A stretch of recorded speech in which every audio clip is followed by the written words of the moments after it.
Hola amigos, ¿qué tal? Este no es un video en el que muestro mis técnicas de pintura, es una recopilación de las historias que acompañan mis pinturas y en las que uno de los protagonistas son las motocicletas. Está diseñado para que te acompañe mientras realizas tus labores cotidianas del día y puedas ir escuchando algo entretenido. Disfrútalo, por favor. En este primer relato trato de plasmar la emoción que siente un motociclista al viajar en su motocicleta. Se puso su casco que tenía una serpiente emplumada dibujada y subió la mica, pues quería sentir el aire fresco de la mañana.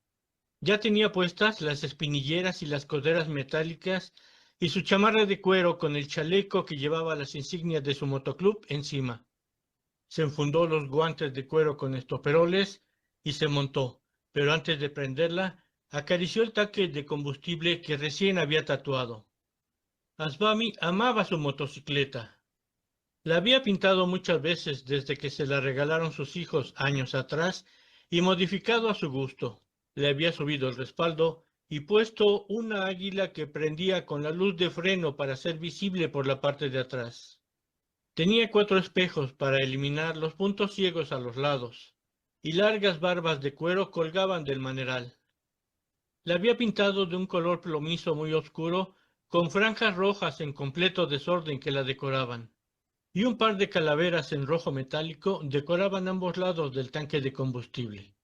Era muy temprano, el sol apenas asomaba en el horizonte, y el aire era tan fresco que el frío mordía las mejillas de Asbami, que aunque decoradas por la barba, no dejaban de sentirlo.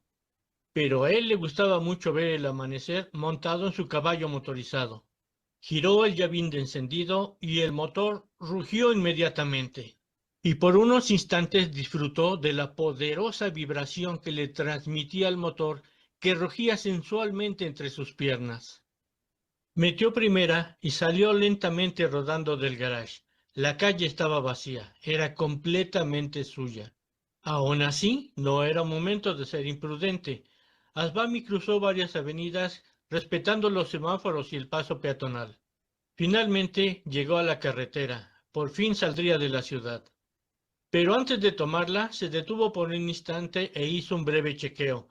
Revisó el clutch, las luces, la cantidad de gasolina que llevaba, los frenos, etc. Todo estaba verificado y en orden. Se acomodó en el asiento y sujetó firmemente el manubrio. El corazón de Asbami latía rápidamente. Con una gran sonrisa dibujada en el rostro, metió la primera velocidad y comenzó a avanzar. Poco a poco fue yendo más rápido y cambiando velocidades, y al llegar a la tercera le gritó con todo su corazón a su motocicleta: "Ahora sí, mi amor, llévame al infinito". Y acelerando a fondo, comenzó a ver cómo el paisaje a los lados se volvía cada vez más borroso, y las montañas en el horizonte se acercaban. Aún el cielo pintaba las cumbres de dorado, mientras Asbami se convertía en una veloz saeta. Era un jinete con armadura, montado en su potro de acero, volando hacia el horizonte. En este relato planteo la posibilidad de tener un accidente en el camino por diferentes causas. Quiso levantarse pero no pudo, así que solo enderezó la cabeza para quitarse el casco. Le dolía todo el cuerpo, se sentía completamente magullado. Había derrapado con esa gravilla que tan inteligentemente dejan los que pavimentan sin tomar en cuenta su peligrosidad para ciclistas y motociclistas, e incluso para automovilistas. Aquella curva había sido repavimentada recientemente y estaba llena a ambos lados de aquellas piedritas sueltas. No iba muy rápido, como a unos 80 kilómetros por hora. No le gustaba correr, aunque la carretera estuviera vacía. Venía disfrutando del aire fresco del campo y de la puesta del sol, cuando al tomar esa curva sintió que la moto patinaba y no lo pudo evitar. Salió volando del lado derecho de la carretera, cayendo en un campo de trigo que, por pura suerte, no había sido recogido y amortiguó su caída. Trató de levantarse, pero no pudo. Aún estaba montado en la moto, y ésta, a su vez, aprisionaba su pierna izquierda. Bueno, ¿y ahora qué haré?, se preguntó. Ya casi había oscurecido y la carretera estaba vacía. No tenía ningún caso pedir auxilio. Se quitó los guantes para revisarse las manos. Los guantes se habían roto, pero sus dedos estaban intactos. Sentía el cuerpo adolorido, pero no creía tener ninguna fractura. Estaba contento de usar el uniforme completo. Su casco estaba todo rayado del lado izquierdo. La chamarra de cuero se había roto del hombro, pero las coderas habían protegido sus brazos. Usaba también pechera, botas con puntas de acero y espinilleras, en fin, el uniforme completo. Sin embargo, seguía atorado. Trató de levantar la moto un poco para zafarse, pero no pudo. La posición en que estaba no le permitía un buen apoyo. Así que se recostó y observó las estrellas. Había luciérnagas a su alrededor y se oía el canto de los grillos a lo lejos. Solo esperaba que entre el trigo no hubiera serpientes o algún otro animal peligroso. En eso estaba cuando percibió con el rabillo del ojo una luz que se acercaba a su derecha. Giró la cabeza para mirar bien y entonces pudo observar a un extraño personaje. A través del trigo venía abriéndose paso un hombre vestido completamente de blanco. Tenía el cabello largo y una espesa barba. Pero lo que llamó la atención de Asbami es que el hombre brillaba, resplandecía. De todo su cuerpo emanaba una tenue luz dorada. Parecía una luciérnaga de tamaño humano. Asbami estaba a punto de espantarse, cuando al llegar hasta él pudo observar con detenimiento sus ojos. Tenía una mirada dulce y relajante. Su boca dibujaba una leve sonrisa y su voz era tranquilizadora. Asbami tuvo la sensación de que no era totalmente desconocido. De alguna forma se le hacía familiar. Vaya golpe el que te has dado, le dijo cuando se detuvo a su lado. ¿Cómo te encuentras?, le preguntó. El motociclista, que ya se había tranquilizado, contestó. Creo que estoy bien, aunque no estoy del todo seguro. Permíteme ayudarte, le dijo el extraño. Me llamo Uriel. ¿Y tú? El motociclista contestó. Mi nombre es Asbami. El visitante levantó un poco la moto, lo suficiente para que Asbami desatorara su pierna y pudiera salir debajo arrastrándose. Enseguida, Uriel soltó de nuevo la moto y lo tomó de los hombros ayudándolo a levantarse. Ya de pie, se chequeó con las manos. Efectivamente, no tenía ni un hueso roto, solo estaba lleno de golpes. Asbami lo miró a los ojos y le preguntó, ¿me ayudas a levantar la moto? A lo que Uriel contestó, por supuesto, para eso estoy aquí. Entre los dos levantaron la motocicleta y Asbami comenzó a revisarla. Tenía el posapié del lado izquierdo doblado hacia arriba, completamente pegado al cuerpo de la moto, y la palanca de velocidades estaba chueca. Había perdido la direccional izquierda de adelante y la trasera colgaba de sus cables. Con el golpe también se había roto el velocímetro y la cadena de tracción se había chispado, pero al parecer eso era todo. Asbami accionó el botón de encendido y la moto arrancó. Rugía como adolorida, pero rugía. Tendré que enderezar el posapié y la palanca de velocidades, o no podré regresar a casa, dijo Asbami casi para sí mismo. Está bien, hazlo, dijo Uriel. Yo sostendré la moto. Acto seguido, el motociclista abrió la alforja, donde portaba una pequeña mochila con herramienta básica y algunas refacciones, pues el chicote del clutch también se había roto. Asbami se inclinó al lado de la moto dispuesto a trabajar, y mientras lo hacía, preguntó con un tono muy curioso, ¿Y tú qué haces aquí? ¿Acaso vives en el campo? A lo que Uriel, alzando la vista hacia el cielo, contestó, ¿has visto lo hermosas que se ven las estrellas cuando estás fuera de la ciudad? Asbami sonrió y entonces escuchó la plática de Uriel, quien habló de las estrellas, de la profunda quietud de la noche, de la paz, de la oscuridad, de la luz de la luna, del aire fresco y de la vida nocturna en el campo. Las horas pasaron casi sin sentirse, acompañadas de la plática de Uriel, quien con cada palabra denotaba cuánto amaba la noche, la vida silvestre y en sí el universo entero. Ya cerca de la madrugada, Asbami terminó de trabajar y poniéndose de pie dijo, bueno, creo que ya puedo continuar mi viaje. y con una alegre sonrisa miró a su brillante compañero y le dijo, ¿me ayudas? Y entre los dos empujaron la motocicleta hasta regresarla a la carretera, donde montándose nuevamente la encendió. La moto arrancó sin problema alguno. Aceleró un par de veces para checar que el motor ya no fallara, prendió el faro delantero que aún servía y se volteó para despedirse de su amigo. Pero Uriel ya no estaba ahí, solo quedaba un puñado de puntos luminosos que se esfumaban con los primeros rayos del sol, pues ya amanecía. Avanzó lentamente para verificar una vez más que todo estuviera bien, y mientras salía de la zona donde había gravilla, dijo con voz suave, «Gracias», seguido de lo que creyó escuchar, confundido con el ruido de la moto, una voz que le decía al oído, «De nada, ha sido un placer». Frente a él, el sol iluminaba la carretera, los pajarillos cantaban, y Asbami finalmente regresaba a casa. Este es un sueño fantástico y surrealista que se tiene con su motocicleta. Se destapó una soda, jaló un banquito y se sentó un momento para admirar su obra. Había pasado toda la tarde de ese sábado trabajando en su motocicleta, limpiándola, ajustándola y checando y corrigiendo todos los detalles que encontraba. Ajustó el chicote del freno y el del clutch, cambió los focos de los faros, cambió el aceite y estuvo retocando todos los pequeños arañones que se encontraran sobre el tanque de combustible y las salpicaderas. Le dio champú, la enceró y la pulió, y en fin, se pasó toda la tarde de ese sábado dándole servicio a su motocicleta. Todo buen motociclista que se encuentre orgulloso de su motocicleta le pone un nombre. Asbami solo la llamaba mi bebé, así le decía, pues su bebé había quedado limpia y reluciente al final de ese sábado. Sentado en su banquito mientras saboreaba su bebida, la veía orgulloso y satisfecho. No había notado el paso del tiempo, era casi medianoche y estaba deseoso de salir a dar un paseo, aunque también se encontraba cansado y se sentía un poco somnoliento. Estiró los brazos y las piernas, se recargó contra la pared y cerró los ojos un instante.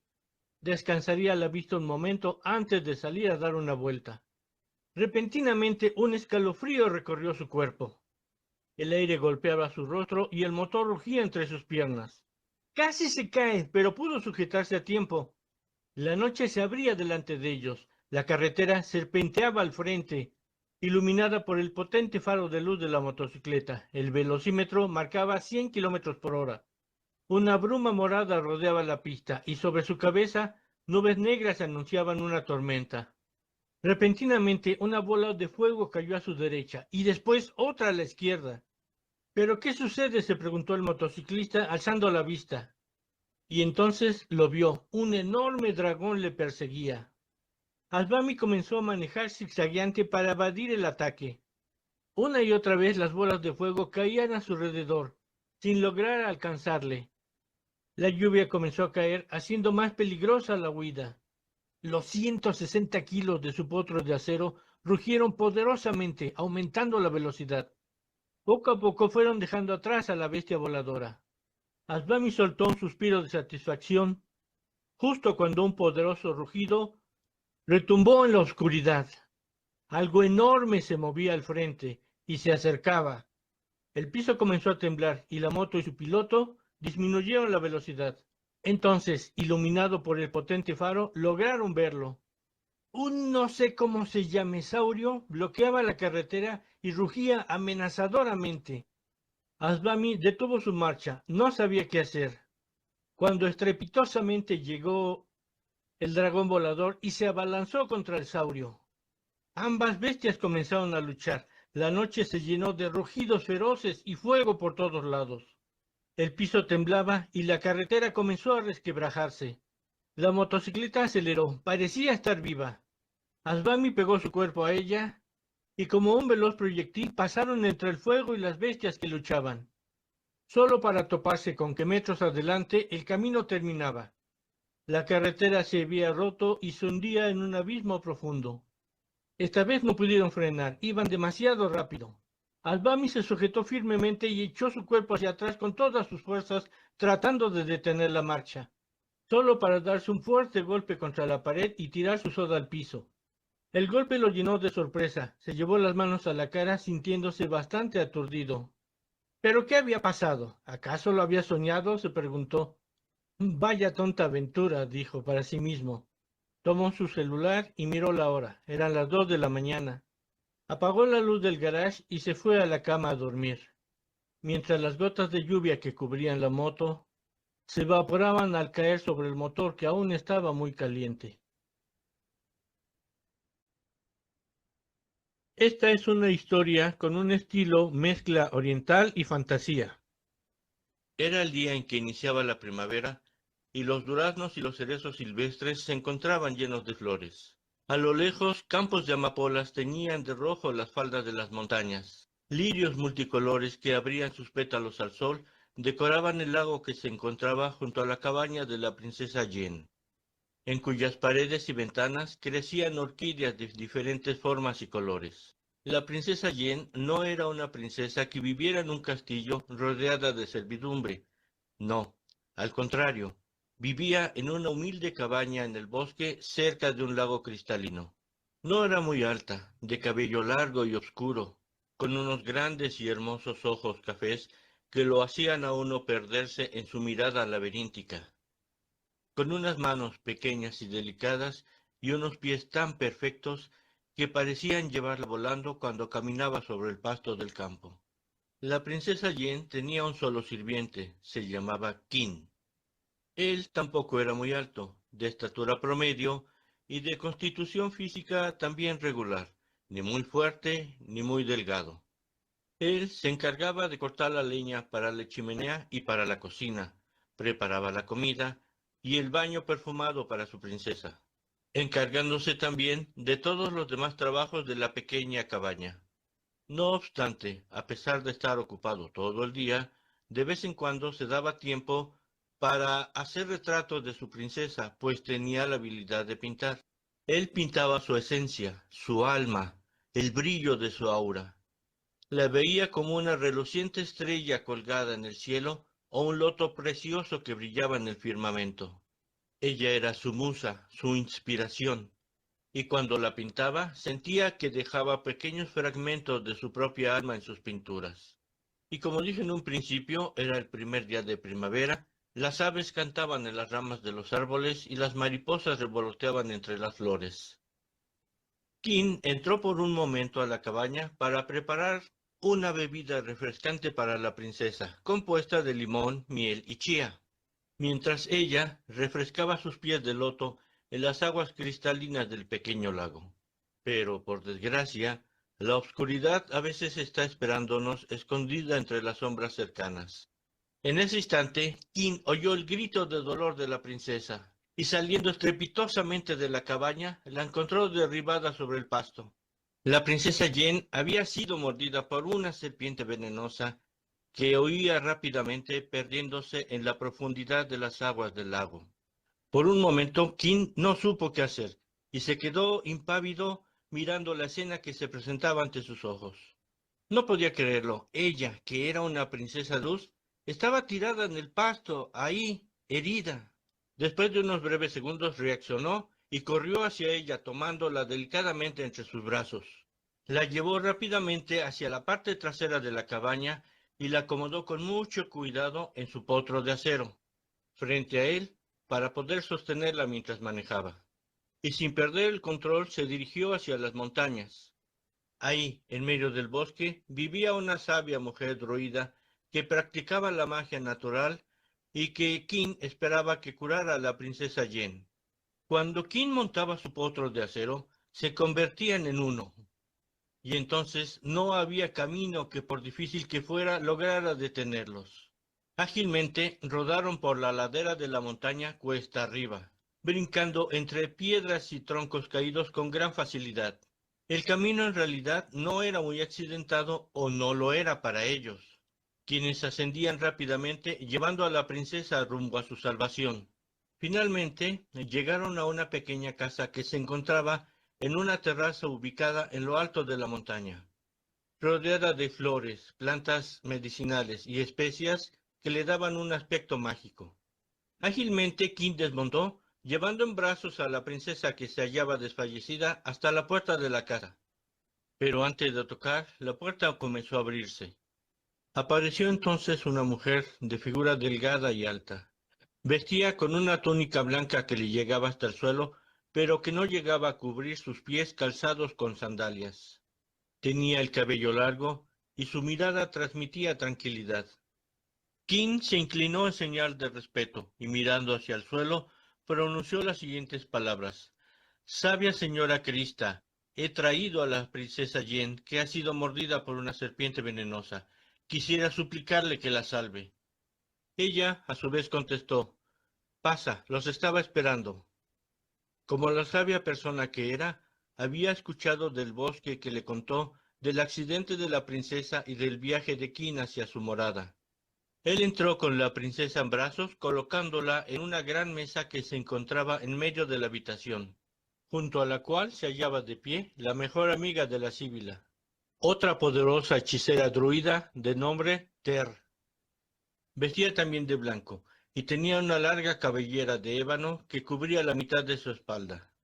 Portaba un gran báculo, en cuyo extremo superior colgaba una esfera transparente a manera de linterna que tenía una estrella capturada en su interior. Se quedó mirando fijamente a Qin, y él adivinó en su mirada que le pedía silencio y que se retirara un poco. Ambas revisaron la herida de la princesa Yen, que ya se había puesto oscura, y como un funesto erizo, comenzaba a cubrir toda su pierna. Palpaban toda la herida, y mientras lo hacían, murmuraban frases casi imperceptibles en un idioma que Qin no conocía, al mismo tiempo que de sus manos brotaban chispas de luz cerradas que bañaban todo el miembro herido. Después tomaron unos frascos de una alacena que estaba a su lado, sacaron unas hojas con las que cubrieron la mordida de la serpiente y luego pusieron un ungüento encima para cubrirlas. Guardaron silencio un rato y se quedaron observando, como meditando. Era posible que estuvieran comunicándose telepáticamente. Transcurrieron unos minutos que para Kim fueron eternos. Las manos le sudaban, sentía la cabeza muy pesada y su corazón latía rápidamente. De repente, las dos druidas voltearon a verlo y se quedaron en silencio un instante más. En sus miradas se podía percibir tristeza y desconsuelo. La primera en hablar fue Krista, quien poniendo su mano derecha sobre el hombro izquierdo de Qin, le dijo, el veneno que le inyectó la serpiente es muy fuerte y ha logrado invadir todo su cuerpo. Lamento decirte que está muriendo. Qin alzó la vista y se la quedó mirando. No quería llorar, pues quería ser fuerte, pero una sola lágrima escapó de la comisura de su ojo derecho y rodó por su mejilla. Pero, intercedió Ter, existe una manera de salvar su alma, pues la serpiente que la mordió no pertenece a este mundo y quiere llevársela también. Qin volteó a verla y quiso hablar, pero las palabras no salieron de su boca. Y dirigiéndole una mirada inquisitiva, la druida Krista preguntó, ¿estás dispuesto a recorrer el camino necesario para salvar su alma? Mira que puede ser muy peligroso, y si logras regresar, ganarás algo, pero también perderás algo. Qin, dando un paso al frente, les contestó, estoy dispuesto a hacer lo que ustedes me pidan. He jurado protegerla con mi vida y eso haré. Pues entonces te diremos lo que tienes que hacer, dijo Krista, pero tendrás que ser muy rápido porque no hay mucho tiempo. Ter comenzó a darle instrucciones a King. Tendría que terminar de subir la montaña para descender del lado opuesto. Ahí hallaría un hermoso valle en cuyo centro se encuentra un lago de obscuras y misteriosas aguas, sobre el cual flota un loto sagrado, de pétalos de un color rosa tan suave que son casi blancos, y con un perfume que embeleza los sentidos. Lo podrá encontrar al pie de un árbol sagrado de hojas negras y rojas que jamás deberá tocar. Para poder tomar aquel loto sagrado, deberá sumergirse en las profundas y misteriosas aguas y cortarlo de raíz lo más profundo que pueda. Pero, antes de hacerlo, deberá pedir perdón por el acto que realizará y dar gracias por el milagro que obtendrá. King escuchó con atención todas las palabras que le decían los druidas. Salió de la casa y, tomando en cuenta que tenía que ser muy rápido, montó inmediatamente en su potro de acero. Y sin decir una palabra más, arrancó inmediatamente y emprendió el ascenso del resto de la montaña. Cuando empezó a alejarse, Ter le gritó: «Tienes solo 24 horas. ¡Apresúrate!». La montaña estaba nevada y en ocasiones su caballo motorizado patinaba de manera muy peligrosa, pero King no perdía el equilibrio. De esa manera logró llegar hasta lo alto y encontrar un punto donde pudo cruzar hacia el otro lado. El descenso fue un poco más peligroso, pues la misma nieve lo volvía de esa manera. Era un camino escabroso, con profundos barrancos que amenazaban terminar de un solo golpe la travesía de King. Pero ni la nieve, ni las rocas, ni los barrancos lograban detenerlos. Dando tumbos y resbalones, logró bajar la montaña en un tiempo récord, alcanzando la orilla del lago en un lapso de 6 horas. King descendió de su motocicleta y la pagó. Le daría un descanso, pues se lo había ganado. Ahora recorrería a pie la orilla del lago buscando el loto sagrado. Las aguas quietas y obscuras parecían un espejo de obsidiana, en el cual se reflejaban las pocas nubes que aún cruzaban el firmamento. Ya era de tarde. Caminó poco más de 1 kilómetro hasta que finalmente logró ver, hacia dentro del lago a unos 15 metros, una pequeña isla que sostenía un árbol de obscura madera con hojas negras y frutos rojos, frente a el cual flotaba el loto sagrado. Parecía un diamante incrustado en la negrura de las aguas. No había otra manera de llegar a él más que nadando. Así que King se quitó el calzado, se puso un cuchillo entre los dientes que llevaba en el cinturón y sin pensarlo 2 veces se arrojó a las aguas. Eran unas aguas muy extrañas. Sentía hilos de corriente de agua fría entrecruzándose con hilos de corrientes de agua tibia, como formando un tejido. Al mismo tiempo que tenía la sensación que miles de dedos tibios lo envolvían tratando de detenerlo. Él nadó con todas sus fuerzas hasta lograr alcanzar la preciada flor. Acto seguido comenzó a palpar las raíces de la planta, las fue siguiendo hacia las profundidades y con cuchillo en mano las arrancó del fondo. Un escalofrío lo recorrió en ese instante. Sintió que algo malo se avecinaba. Pronto sabría que no era lo mismo llegar hasta el loto que llevárselo de ese lugar. Regresó rápidamente a la superficie y jadeante volvió a llenar sus pulmones de aire. Entonces sintió una sombra que se le venía encima. El árbol trataba de golpearlo con sus ramas. King logró esquivar el mortal golpe y empezó a nadar hacia la orilla llevando tras de sí el loto sagrado. Entonces comenzó a sentir cómo las algas del fondo del lago y alguna especie de tentáculo trataban de enredarse entre sus piernas para detenerlo. King braceaba y pateaba furiosamente, tratando de alcanzar la orilla. Con mucha dificultad logró salir del lago y sacó el loto del agua. Se puso rápidamente su calzado y, acunando el loto entre los brazos, comenzó a correr. La naturaleza entera parecía estar en contra suya.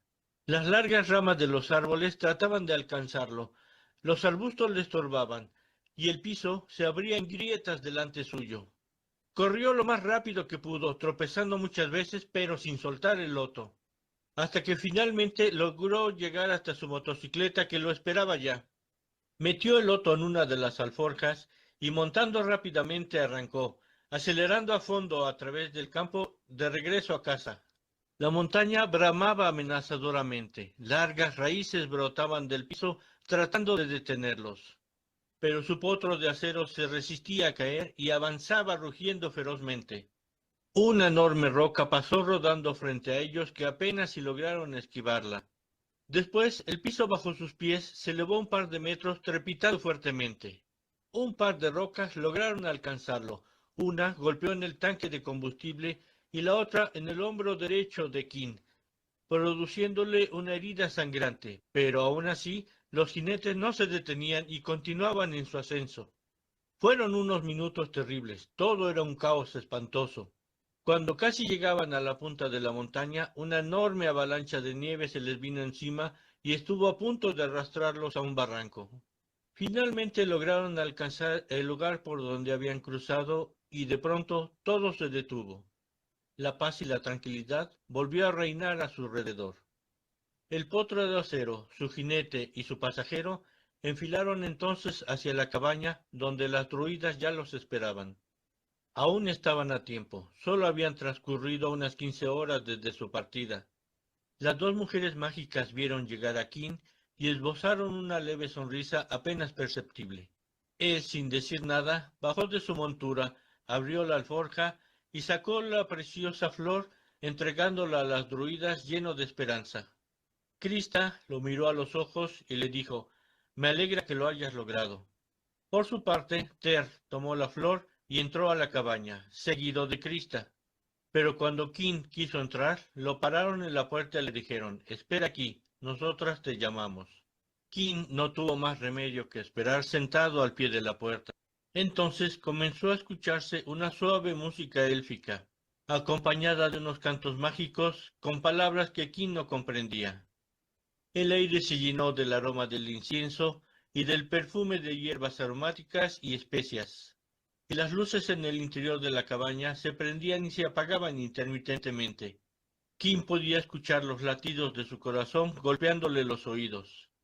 Los minutos pasaron. ¿Cuántos? No lo supo, pero llegó el momento en que todo se detuvo.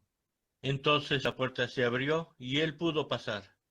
En el interior, unas llamas multicolores bailaban en la chimenea, y sobre la mesa el cuerpo de la princesa resplandecía como la luna. El loto precioso había sido colocado en su pecho y las raíces envolvían su cuerpo. Krista se acercó a King y poniendo su mano derecha sobre el hombro izquierdo de él, le explicó: «El alma de la princesa Yen vive ahora en el loto sagrado, y así permanecerá durante un siglo, protegida por la magia de la flor, hasta que le toque nuevamente tener un cuerpo humano. Así que, por ese lado, has ganado la batalla para ella. Pero ahora tú deberás cuidarla y protegerla a través del tiempo hasta que su destino se cumpla. Los dos vivirán en la pequeña laguna que hemos creado junto a nuestra casa, desde donde nosotras los acompañaremos». Ter se acercó y le dijo: «Ahora cierra los ojos y respira profundamente». King obedeció y cerró los ojos, sintiendo cómo su cuerpo se transformaba. Se había transformado en un magnífico pez dorado, con una larga cauda y una hermosa cola. Acto seguido, sintió el abrazo del agua dulce de la laguna, donde durante los próximos 100 años cuidaría fielmente a la flor del loto sagrado, en cuyo interior vive el alma de su amada princesa Yen. Finalmente, una historia en la que muestro las dificultades a las que se puede enfrentar un oficial de tránsito en un día muy soleado. Hace apenas unos días que el verano había comenzado. El sol caía implacable sobre la ciudad como una plancha caliente. Pasaban las 2 de la tarde y el calor estaba en todo su apogeo. Aquel agente de tránsito se sentía levemente mareado bajo aquel intenso calor. Se encontraba junto a su motocicleta parado en una esquina. Esperaba que alguien cometiera alguna infracción. De pronto, vio circulando sobre la banqueta un auto compacto con una hermosa mujer. «Chale, ¿cómo sobre la banqueta?», se dijo. «Esto es imperdonable». Se paró enfrente y la detuvo. «Alto, deténgase, por favor», gritó con firmeza. Acto seguido se acercó a la ventanilla del conductor para pedirle los papeles a aquella muchacha, que lo miraba con una enorme extrañeza reflejada en el rostro. «Su licencia y su permiso para circular, por favor», dijo extendiendo la mano. «Pero, oficial, no tengo», dijo la muchacha de forma tímida. «¿Cómo que no tiene? Voy a tener que levantarle una infracción», dijo el agente de tránsito mientras se limpiaba el sudor de la cara. «Pero es que, oficial, no comprendo a qué se refiere», volvió a decir la muchacha. «¿Se quiere burlar de mí?», contestó el agente de tránsito. «Yo soy la autoridad. No saben lo que se está metiendo». «Pero, oficial», dijo la muchacha, que no acababa de entender lo que estaba sucediendo. «¿A qué se refiere usted?», preguntó. «¿Cómo que a qué?», contestó el oficial, visiblemente molesto. y sacando su bloc de multas del bolsillo trasero del pantalón, empezó a tratar de tomar nota. Comenzó a anotar automóvil modelo, pero por más que lo observaba no daba qué modelo era. Entonces el color, pero por más que trató de definir qué color era, este cambiaba constantemente como una gota de aceite en el agua. Entonces la placa, pero al buscarla no encontró ninguna placa. Entonces, ya un poco desesperado, empezó a darle la vuelta buscando alguna seña que pudiera anotar para poder levantar su multa. Pero no tenía marca, ni arañones, ni retrovisores, ni el tipo de neumáticos, nada. Simple y sencillamente no había auto. Ya visiblemente desesperado y frustrado, se llevó las manos a la cara, se quitó el casco, se sentó en la banqueta y comenzó a llorar nerviosamente. La muchacha seguía sin entender lo que pasaba. Lo miró con compasión, pasó a su lado y siguió su camino. Pasaban las 2 de la tarde y el sol caía implacable como una plancha caliente sobre la ciudad. El calor era tan insoportable que la gente trataba de evitar salir a la calle. Así que nadie notó a un pobre oficial que lloraba nerviosamente sentado sobre la banqueta junto a su motocicleta en una esquina de la ciudad. Por ahora es todo. Hasta la próxima, amigos. Nos vemos pronto.